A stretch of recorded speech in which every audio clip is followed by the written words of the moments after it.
یہ واقعہ 29 جنوری کو امریکہ میں پیش آیا جب امریکی ایئر لائنز کی پرواز 5342 حادثے کا شکار ہو گئی۔ اس جہاز کے پائلٹ سمول لیلا اور جاناتھن کیمپس تھے اور اس میں 66 مسافر سوار تھے۔ پرواز اپنے مقررہ راستے پر رواں تھی اور واشنگٹن ڈی سی کے قریب رونالڈ ریگن نیشنل ایئرپورٹ پر لینڈنگ کے لیے تیار تھی، تاہم جیسے ہی جہاز زمین کے قریب پہنچا ایک غیر متوقع صورتحال پیدا ہوئی۔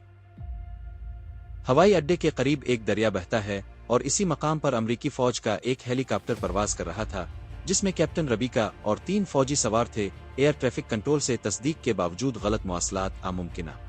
انسانی غلطی کے باعث ہیلی کاپٹر اور جہاز کے راستے آپس میں ٹکرا گئے۔ ایک زوردار دھماکے کے ساتھ دونوں فضا میں ہی تباہ ہو گئے اور ان کے ملبے کا بیشتر حصہ دریا میں جا گرا۔ یہ حادثہ امریکی فضائی ٹریفک کنٹرول اور فوجی پروازوں کے ضوابط پر کئی سوالات کھڑے کرتا ہے۔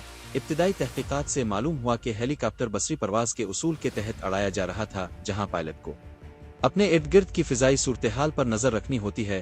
مزید یہ کہ ہیلی کاپٹر 200 فٹ کی حد سے بلند پرواز کر رہا تھا اور ممکن ہے کہ پائلٹ نے نائٹ ویژن گوگلز نہ پہنے ہوں، جس کی وجہ سے وہ روشنیوں کی عکاسی میں جہاز کو صحیح طرح نہ دیکھ سکے۔ اس سانحے میں 67 افراد ہلاک ہوئے، جن میں ایک پاکستانی خاتون عاصر حسین بھی شامل تھیں۔ ان کے شوہر حماد راجہ ہوائی اڈے پر ان کا انتظار کر رہے تھے جب انہوں نے آخری بار میسج بھیجا کہ جہاز 20 منٹ میں لینڈ کر جائے گا، لیکن قسمت کو کچھ اور ہی منظور تھا۔ اس حادثے نے کئی خاندانوں کو ناقابل تلافی نقصان پہنچایا اور ہوائی اڈے کی حفاظتی پالیسیوں پر بھی سوالیہ نشان لگا دیا۔ یہ سانحہ ہمیں یاد دلاتا ہے کہ فضائی حفاظت میں معمولی سی غلطی بھی کتنے بڑے نقصان کا سبب بن سکتی ہے۔